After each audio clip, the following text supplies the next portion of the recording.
di Ruang SMA. Kali ini kita kedatangan narasumber yang luar biasa dan pembahasannya juga seru banget. Kenapa seru banget? Karena kita akan bahas soal Gerakan Sekolah Sehat atau GSS. Dan talk show kali ini diselenggarakan oleh Tim Kerja 03 Kemitraan dan Advokasi serta Tim Kerja Publikasi dan Komunikasi. Shout out to mereka, terima kasih.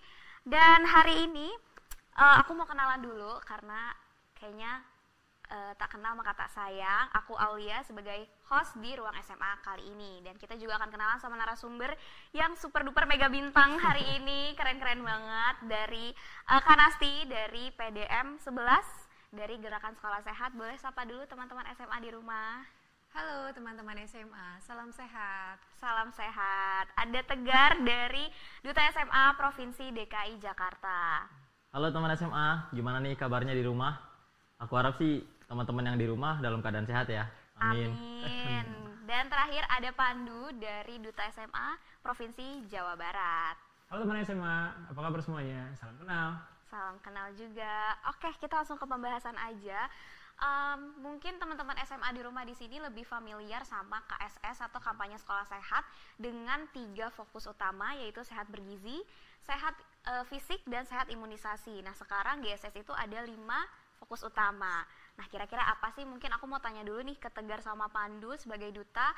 Kira-kira menurut kalian itu GSS itu apa sih? Dari aku dulu mungkin kayak boleh dari Tegar dulu. Kalau dari aku sendiri nih, dari GSS tuh, Gerakan Sekolah Sehat, dari namanya aja udah jelas tuh. Jadi kita tuh melakukan gerakan untuk sekolah itu menjadi lebih sehat. Sehat lingkungannya, sehat murid-muridnya, sehat makanannya. Dan kalau tadi Kak Aul udah jelasin tuh, dulu kan KSS cuma ada 3 tuh.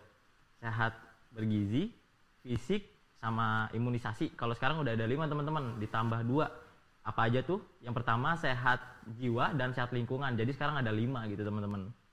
Kalau dari Pandu gimana nih? Nah bener banget tuh, jadi dari 5 fokus yang disebutin sama Tegar tadi, itu adalah fokus-fokus yang diusahakan oleh sekolah, yang diimplementasikan oleh sekolah, yang diusungkan juga oleh Kemdikbudristek, yang difokuskan untuk meningkatkan kesadaran serta meningkatkan kesehatan bagi para siswa-siswi dan juga untuk meningkatkan para kesadaran dan kesehatan para staf-staf sekolah juga. Bener banget tuh. Oke, kalau dari Kanasti sendiri gimana nih? Karena kan Kanasti kayaknya lebih paham ya tentang terkait gerakan sekolah sehat ini. Iya, memang benar ya, mungkin banyak teman-teman yang lebih awam atau lebih mengetahui ya terkait kampanye sekolah sehat. Memang di awal adalah Mendikbudristek meluncurkan kampanye sekolah sehat ya, tepatnya pada tanggal 23 Agustus tahun 2022 lalu. Nah, itu dilatar belakangi dengan kondisi atau status gizi peserta didik di Indonesia. Banyak ditemukan kasus obesitas, stunting ya, dan terutama pasca Covid ya, banyak peserta didik yang ibaratnya kalau kata anak sekarang mager ya, atau kurangnya aktivitas fisik karena pembelajarannya kan melalui digital ya, gitu ya, dan tidak ada aktivitas di luar karena pembelajarannya selalu daring. Nah, berdasarkan hal tersebut, Mendikbudristek meluncurkan kampanye sekolah sehat yang merupakan juga salah satu usaha revitalisasi dari UKS. Nah, saat itu memang fokusnya 3 yang sudah disebutkan tadi ya, yaitu sehat bergizi, sehat fisik, dan juga sehat imunisasi. Namun, semakin masifnya dukungan dan juga peran aktif dan pelaksanaan kemitraan strategis dari berbagai pihak ya, Mendikbudristek mengembangkan menjadi sebuah gerakan sekolah sehat dengan mengembangkan 2 fokus ya tambahan, yaitu sehat jiwa dan juga sehat lingkungan. Jadi benar yang sudah disebutkan tadi. Seperti itu, Mbak. Oke, jadi lebih menyeluruh ya dengan ditambahnya 2 fokus utama tadi. Oke, sekarang mau nanya lagi ke Tegar sama Pandu, di sekolah kalian itu atau di provinsi kalian itu program-program sekolah sehat apa sih yang sudah dijalankan? Dari aku dulu. Oke, dari aku dulu. Boleh, kalau di Jakarta tuh ya Kak, mungkin udah banyak sih. Ada kalau dari olahraga tuh kadang udah ada gerakan senam sehat setiap hari Jumat pagi. Ada juga kalau misalnya kita lagi mata pelajaran olahraga nih, kita nggak cuman olahraga di dalam sekolah aja, kadang-kadang kita juga muter-muter keliling-keliling sekolah gitu, sekitar sekolah aja sih, nggak keliling-keliling Jakarta soalnya jauhan. Terus Agak capek ya kalau ngeliatin Jakarta. bener. Terus ada makan bersama juga kalau di sekolah aku tuh. Jadi waktu itu sih pas lagi kelas 12 sibuknya, aku kan kelas 12 nih. Waktu itu pas lagi kita latihan numerasi sama literasi, kita ngeliat di bawah tuh ada anak kelas 11 sama kelas 10 lagi makan bersama, Kak. Pakai bekal dari rumah gitu, dari mamanya mungkin. Dan itu mungkin salah satu implementasi dari sekolah sehat juga sih. Jadi kalau dari Pandu gimana nih? Nah kalau untuk di sekolah aku sendiri sama di Provinsi Jawa Barat itu emang udah banyak juga, nggak beda jauh sama Jakarta. Jadi udah ada jadwalnya khusus untuk senam pagi untuk seluruh peserta didik. Dan juga itu banyak banget udah sekolah-sekolah yang udah mengusungkan untuk mengurangi penggunaan plastik, mengurangi juga jajanan-jajanan yang menggunakan pengawet, dan untuk jajanan luar sekolah itu juga udah dikurangin gitu. Oke, aku tertarik sama yang sehat lingkungan. Kan kalau Tegar sama Pandu ini tadi ngomongin soal olahraga dan juga bekal ya. Kita kan kemarin ada COVID-19 gitu kan, itu kan budaya cuci tangan tuh jadi lebih tinggi gitu kan karena terkait dengan virus COVID-19 itu. Sekarang ini kan COVID sudah mulai mereda, di sekolah-sekolah kalian tuh tetap masih membudayakan cuci tangan nggak sih? Pasti sih, pasti. Soalnya kan di lorong-lorong sekolah itu ada wastafel tuh Kak.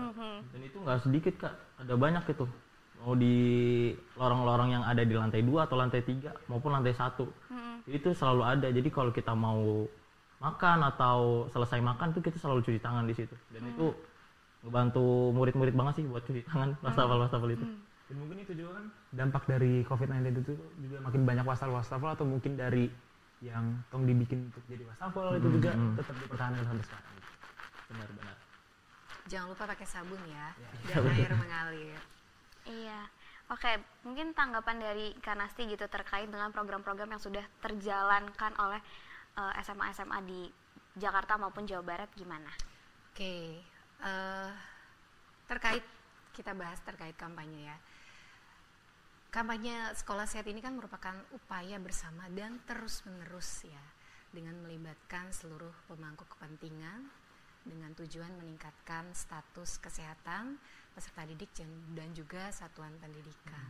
Nah sebenarnya hal-hal yang sudah disebutkan tadi itu banyak sekali yang sudah melakukan apresiasi luar biasa ya, sampai sekarang walaupun tadi mungkin itu ramainya pas COVID ya, dan sampai sekarang masih terus dilakukan, itu luar biasa karena kan usaha yang terus menerus dan harapannya dari kampanye sekolah sehat ini bisa menjadikan hal-hal yang tadi sudah disebutkan itu terus berlanjut menjadi suatu kebiasaan gitu ya. Walaupun sebenarnya semua sudah melakukan, namun kita perlu lagi untuk mengkampanyekan atau menggerakkan hal-hal yang sudah disebutkan tadi oleh adik-adik itu berlanjut terus-menerus bahkan jadi kebiasaan. Luar biasa sekali yang sudah dilakukan. Oke, dari Tegar sama Pandu sendiri ada tantangan nggak sih dalam menjalankan program-program sekolah sehat tadi? Kalau tantangan lumayan banyak sih. Banyak ya? Ya. Jadi kayak misalkan nih di sekolah kan pasti ada namanya jam kos kan. Beberapa guru mungkin ada kegiatan rapat atau semacamnya. Itu anak-anak sekolah itu kebanyakan sekarang terutama yang cowok-cowok lebih memilih untuk tidur atau mungkin main game bareng-bareng gitu daripada untuk olahraga atau belajar. Tapi nggak menutup kemungkinan juga sih, emang banyak juga teman-teman aku sendiri yang emang pas jam kos tuh ngajakin buat main volley bareng, main futsal bareng gitu. Kalau enggak sama sih kayak misalnya kalau dari olahraga tuh kan kita ada olahraga pagi di hari Jumat tuh. Kadang-kadang tuh yang khususnya kelas 12 ya yang udah capek sama mata pelajaran tuh kalau ada jam kos kayak gitu tuh kita lebih suka tidur gitu. Pasti tidur karena kurang tidur.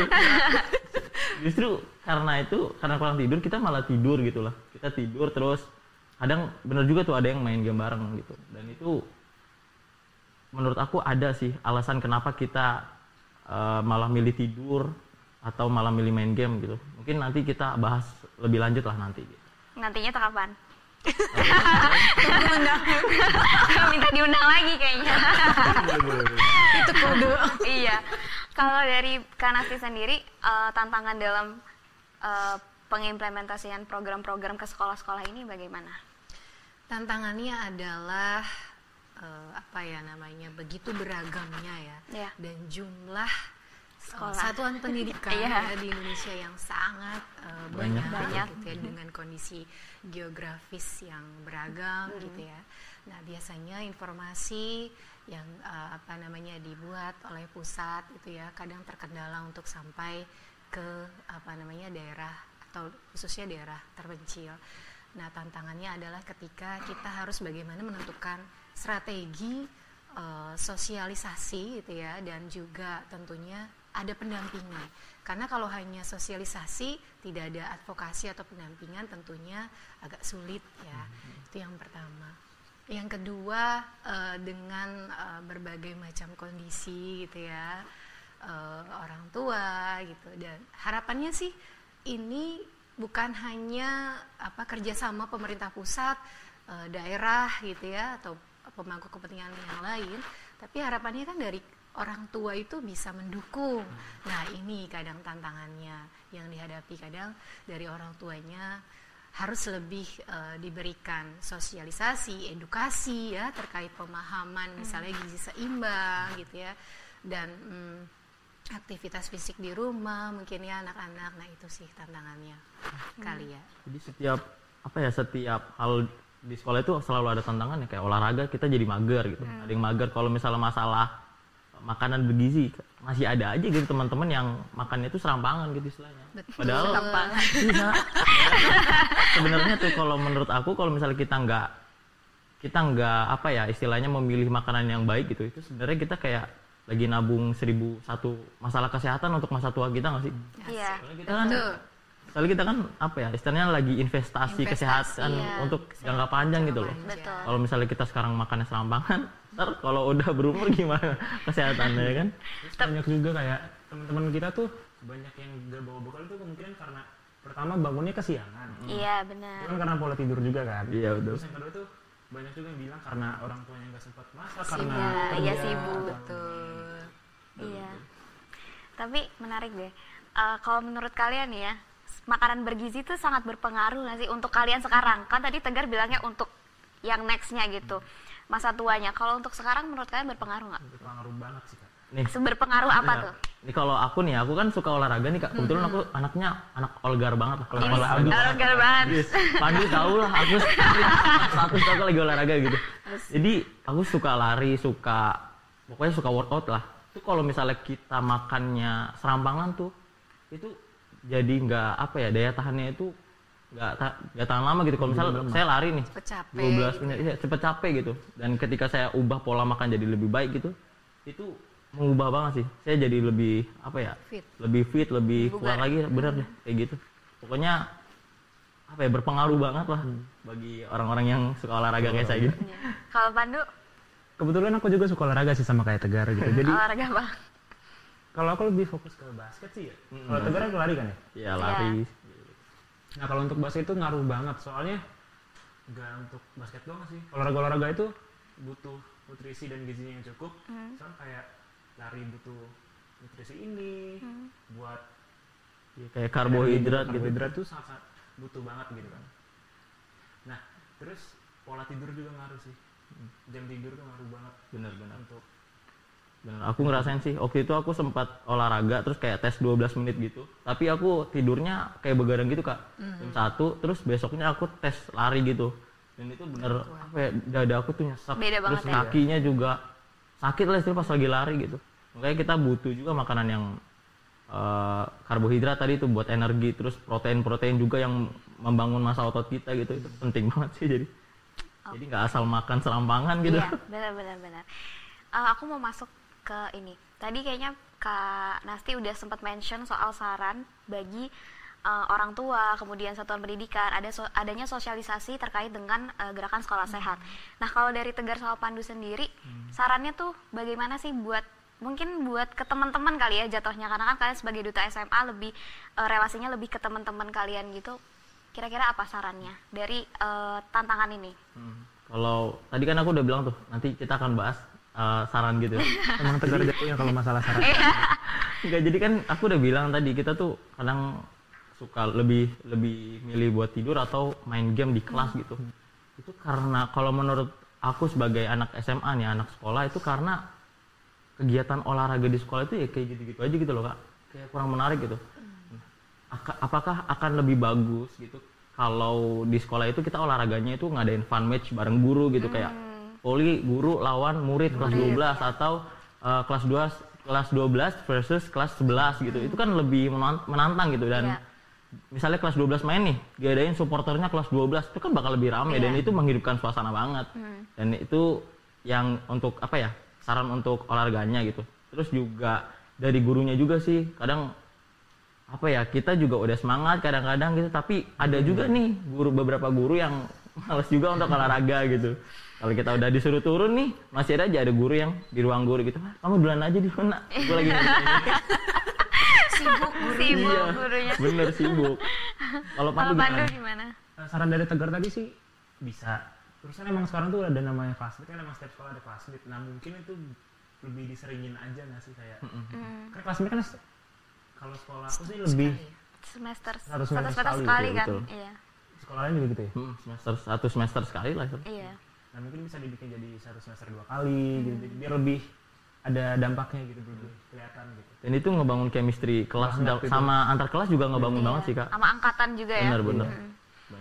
Iya. Terus tertarik sama ini, aku jadi kangen deh masa-masa SMA aku. Ngomongin kelas meeting gitu-gitu tuh seru banget soalnya.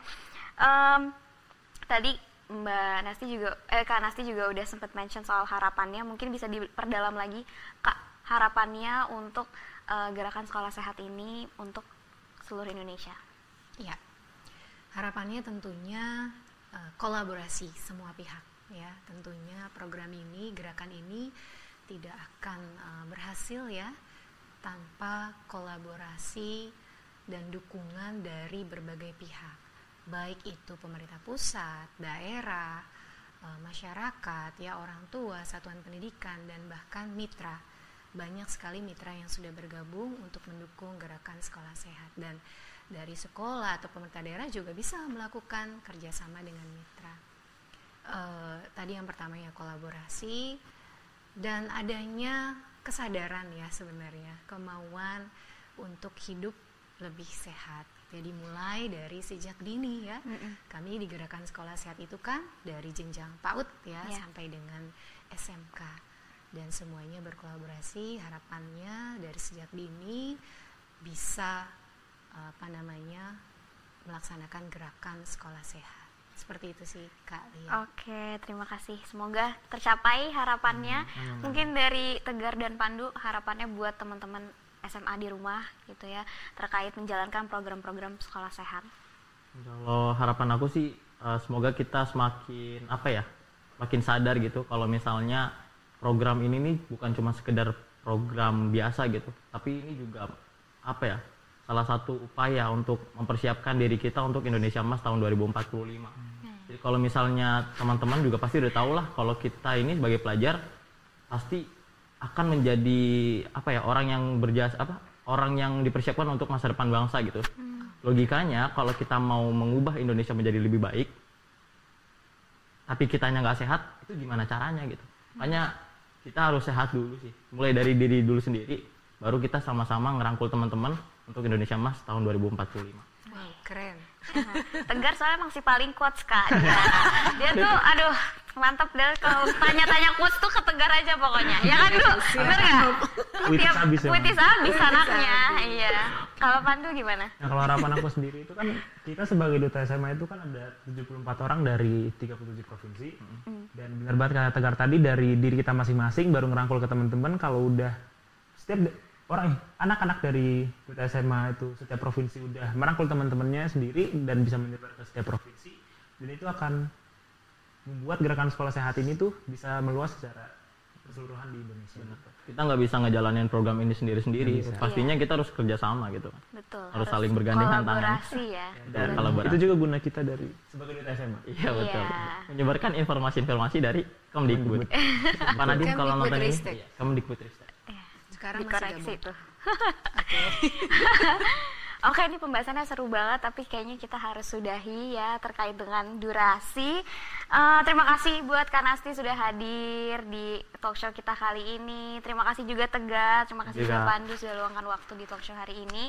Terima kasih teman-teman yang udah nonton, dan jangan lupa subscribe dan follow IG dan pokoknya sosial media Direktorat SMA. Like, comment, share, and subscribe this channel. Dan terima kasih, dan juga narasumber kita say goodbye to the camera bareng-bareng kali ya. Dan bilang dadah, oke? Okay? 1, 2, 3, dadah.